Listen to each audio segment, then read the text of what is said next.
Good morning, class 8 students. Today we are going to see a new history chapter, chapter 5, when people rebels. So here in this class, today we are going to see three sections. First one, policies and the people. Second one, Nawabs lost their power, the peasants and the sepoys. Let us see here, because of the brutal atrocities of British Company, and because of the brutal policies of the British Company, almost all sections of our society suffered. The kings, queens, nawabs, princes, zamindars, tribals, peasants, and almost all the sections of our society suffered a lot under the control of English East India Company. The company was not willing to understand the problems and feelings of Indian people. They were never bothered about the problems of Indian people. Their ultimate aim was to earn maximum profit from India. For that, they never tried to understand the feelings of Indian people. And so people were not happy. People of India were not happy under the English East India Company. The people of India felt like slaves in their own land under a foreign company, English East India Company. The second section, let us see here, Nawabs and Rajas lost their power. Since the mid-18th century, the Indian Nawabs and Rajas had seen their power erode because the company was trying to put control on the Rajas and Nawabs. So they had no role. They were not able to rule their territories or provinces or kingdoms properly. Their freedoms were restricted, reduced, and in order to discuss or in order to work between company and Rajas or kings, many residents were appointed. The armies of Rajas and Nawabs were disbanded, and their revenues and territories were taken over by the company by stages. Many kings and queens tried to negotiate with them, tried to make peaceful discussion with them, to avoid conflicts, to create a good relation between company and the rulers.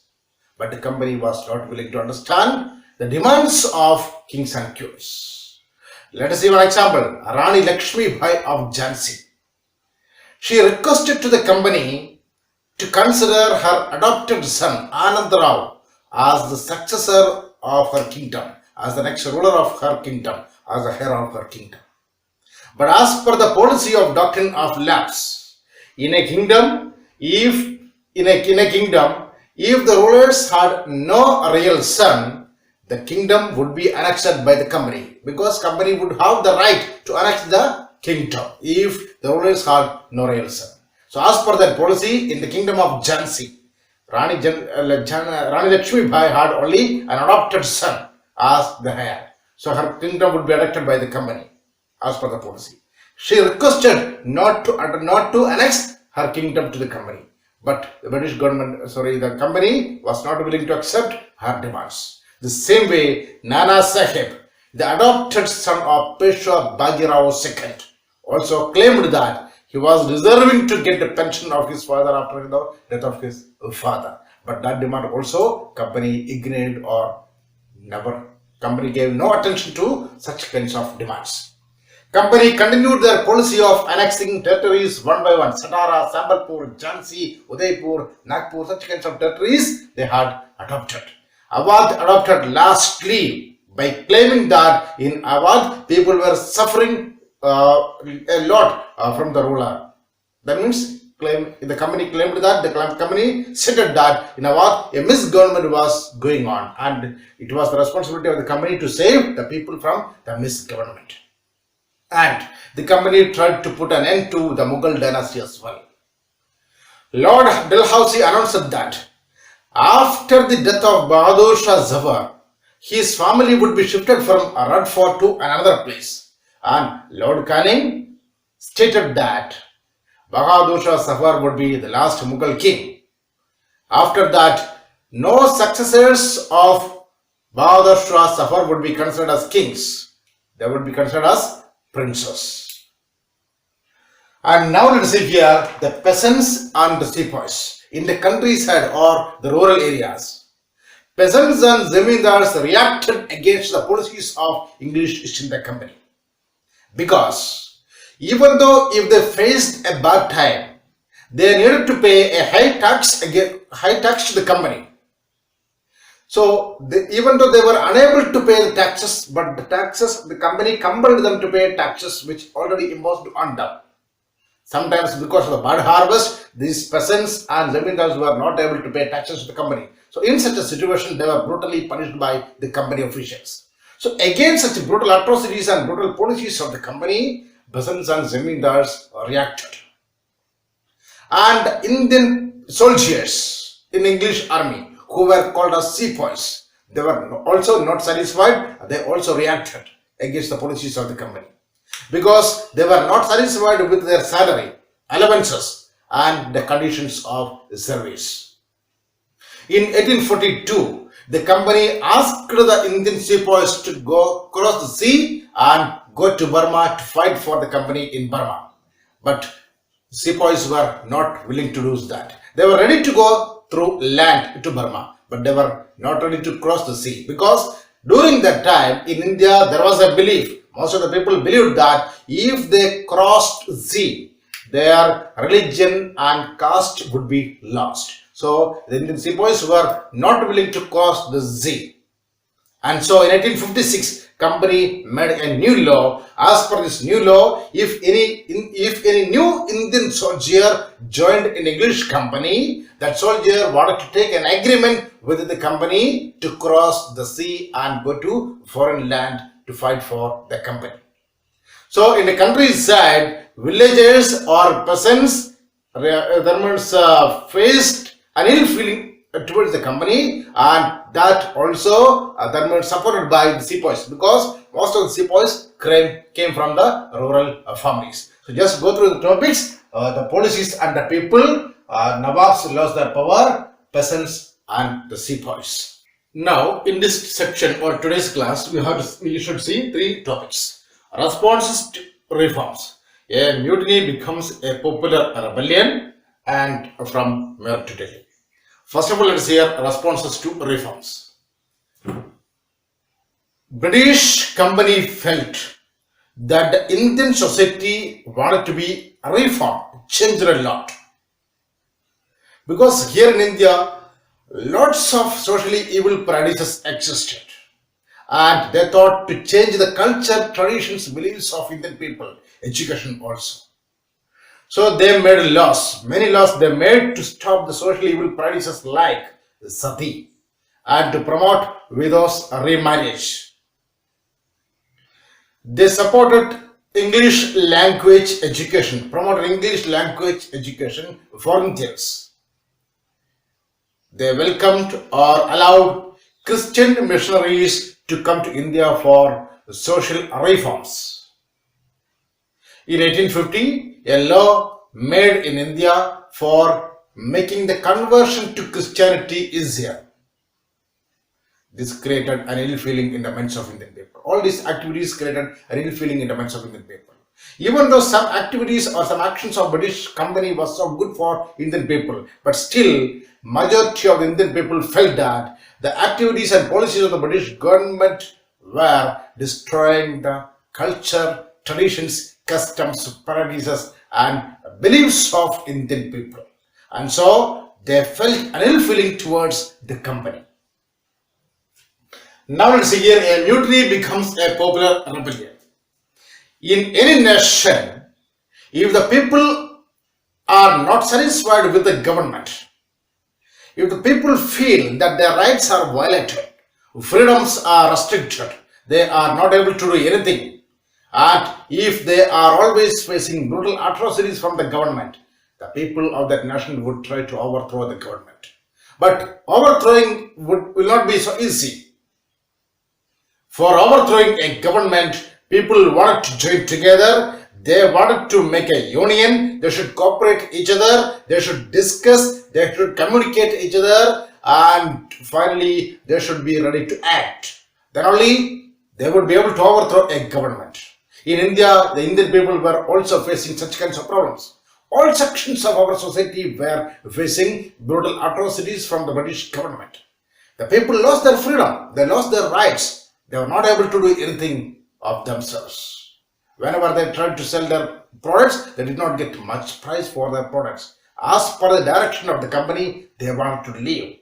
In their own nation, people of India faced or felt that they were like slaves.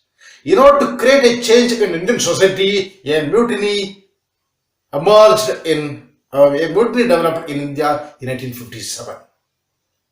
This mutiny becomes very popular rebellion, changed as very popular rebellion. This mutiny known as the first war of Indian independence or Sepoy Mutiny. Such a mutiny developed in the northern part of India. This is started really in Meerut and spread to other parts of India like wildfire very fastly. Because all people of India wanted to chase away British force from Indian soil ultimately. That's why even though the revolt started against the company in Meerut, it spread to other parts of India also very fastly. Now let's see here from Meerut to Delhi how the revolt spread to other parts of India from Meerut. In a way, we can say that the first war of Indian independence started by the death of Mughal Pandey, a very young, valiant, dare and brave soldier of India in the English army. He was hanged to death for attacking the English officers. And moreover, one other reason we can say that 85 Indian soldiers were dismissed from service and sentenced to 10 years of imprisonment because they were not willing to use the cartridges in the guns. These cartridges were made of the fat of cow and pig. This because of their religious feelings. Indian Hindu soldiers, they were not willing to use because the cartridges they want to bite the cartridges and they want to open the lid of the cartridges by biting, and after that only they were able to use these cartridges in the guns. So the cartridges made of fat. For Indian Hindu people, they saw cows as mothers, and so they were not willing to use the cartridges made of fat of the cow. The same way for Muslims, they hated the animal pig, and so they were also not willing to use the cartridges made of the fat of pigs. This created angry. English company become angry on such a category of people. So they arrested 85 Indian soldiers and sentenced to 10 years of imprisonment. Mughal Pandey hanged to death on 29th March 1857. So it was a shock for Indian soldiers. Hanged to death of Mughal Pandey. And on 10th May 1857, the Indian sepoys marched from Meerut to the jail and attacked the jail and English officers, released prisoners or the sepoys who were imprisoned for 10 years. They were released, and the sepoys destroyed jails and other public buildings. They set fire to these buildings, killed many officers and took control over Meerut. They killed many police officers, many English officers in Meerut and took control over Meerut. And they moved from Meerut to Delhi. The news spread very fastly to Delhi. So in Delhi, English company officials with a large number of soldiers, they were waiting for Indian sepoys. The Indian sepoys reached over Delhi, and in Delhi also a rebellion broke out. A fight broke out between company and Indian sepoys. In this fight, large number of English officials were killed there. Indian sepoys were also killed, but still Indian sepoys were victorious. They could capture Delhi from the control of English company. They were removed. They removed English officials from Delhi, and Delhi became under the control of Indian soldiers. After capturing Delhi, the Indian sepoys stood in front of the gate of Bahadur Shah Zafar, in front of Red Fort, and they demanded to meet the Bahadur Shah Zafar. He was an aging emperor, but He was not willing to meet the sepoys because he was so afraid to fight against the company. He was not willing to accept the demands of the sepoys. But the sepoys were not willing to move back. They demanded continuously to Bahadur Shah Safar and requested him to take the charge, take the leadership of the rebellion. Finally, because of the continuous request of the sepoys, Bahadur Shah Safar took the charge, leadership of the rebellion, and he wrote a letter to all the Indian kings and rulers to make a confederacy or a union and join together to fight against the company. All Indian kings and rulers, they were ready to accept the invitation of the Bahadur Shah Safar because they thought that if they could chase English company from Indian soil, Bahadur Shah Safar would be able to rule the Mughal dynasty once again so powerfully. If such a situation happens, all these rulers would be able to rule their own provinces, their own kingdoms. The company, and so they were all ready to join together. The company never expected so. The active role of the leadership or active role of Bahadur Shah Safar gave more inspiration to the sepoys to fight against the company. The rebellion spread to other parts of our country also. So, the responses to reforms, mutiny becomes a popular rebellion from Meerut to Delhi. In this class, we will see three topics. The rebellion spreads, the company fights back, and the aftermath. Aftermath means after effects, after the rebellion. What happened after the rebellion? Let us see first of all the topic, the rebellion spreads. After the British were routed from Delhi, for a period of 1 week there was no rebellion. Everything was calm and quiet. The city, peaceful atmosphere was there in the city of Delhi. All the major regiments like Delhi, Lucknow, Kanpur, Meerut, Jhansi actively participated in the fight against the British. After them, the people in the cities, towns and countryside or rural areas also rose rebellion against the company.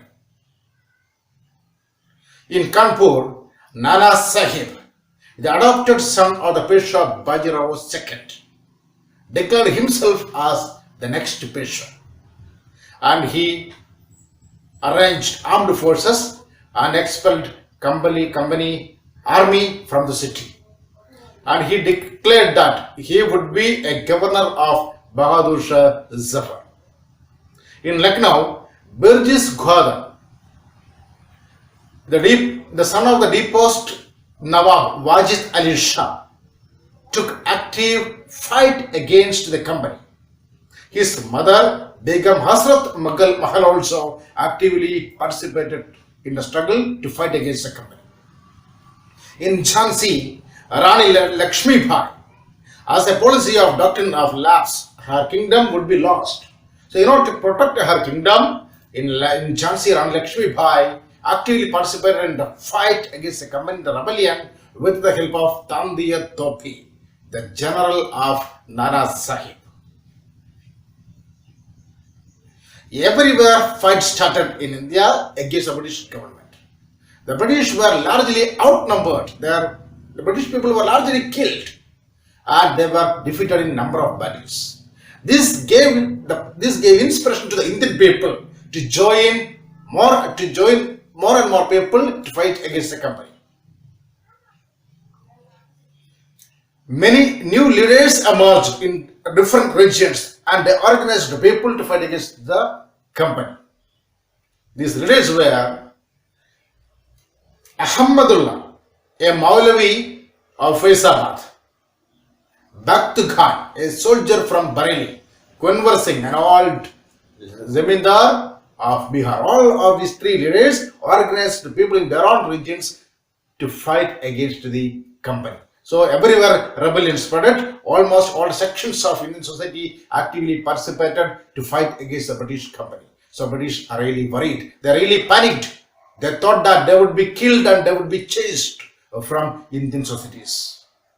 Because from all the directions, Indian people were moving moving toward the company to fight and kill the company officials and to chase them from Indian soils. And now let's see here, the company fights back. The company officials really worried that they would be lost their power, they would be killed. So only one way was there in front of them, to fight against Indian people, to make a counterattack.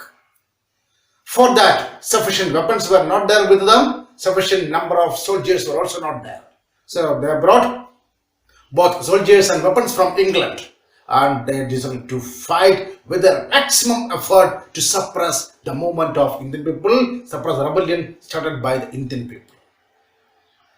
So in September 1857, with the help of maximum soldiers and weapons, they recaptured Delhi in September 1857. And they made new laws and policies to arrest the Indian people at any time, to convict, to capture or arrest the Indian people so easily. This created problem. The Indian people tried to continue their fight, but all of their efforts were vain, because British was so strong to fight against the Indian people and suppress the movement on struggle of Indian people.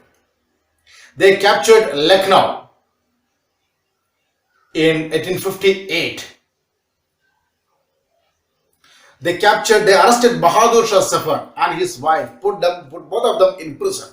And British company shot the sons of Bahadur Shah Zafar in front of the eyes of the king. And finally, they sent Bahadur Shah Zafar to Rangoon, present-day Myanmar, and in the jail of Myanmar, Bahadur Shah Zafar finally died.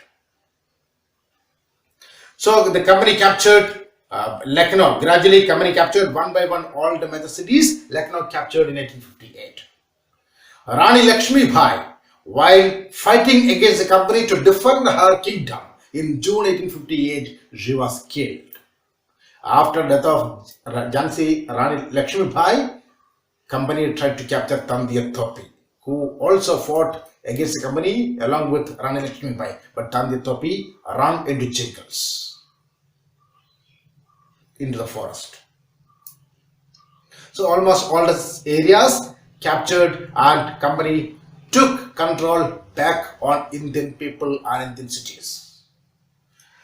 Now let's see here, after much of the revolt, a revolt came to end by the end in 1859. By the end of 1859, the revolt came to end. The English company lastly became victorious. They defeated Indian people, Indian soldiers, Indian societies captured, brutally punished the people of India for fighting against the company. But even though the revolt came to end in 1859, but it was not much favorable for the company, because the British Parliament interfered in the matter and they made many new policies. As per these policies, the power of English East India Company would be transferred to the English crown, Queen Elizabeth. English Parliament would rule in India. 1858 onwards, India would be ruled by Indian English Parliament, not English Company. English East India Company lost their power, and British Parliament started to rule directly over India under the control of English Queen. And as per the new policies formulated by the British government, the number of Indian soldiers, the proportion of the number of Indian soldiers in the English army would be reduced. They would respect the Indian customs, practices and beliefs. And also, they allowed Indian kings or rulers to rule their own territories, and they promised that the English government would never take their territories, but always they would be under the control of Queen Elizabeth. So many changes created in Indian societies, and so a new era started in India from 1857. So we have seen that actually Battle of Plassey gave foundation to English rule in India for a period of 100 years, from 1757 to 1857, a period of brutal rule. And finally in 1857, the rule of English company came to end, and a new era started, new period started in the history of India. A new type of rule. that lasted till 1947. All of you read the chapter very thoroughly and understand the topics, and this chapter is also very, very important.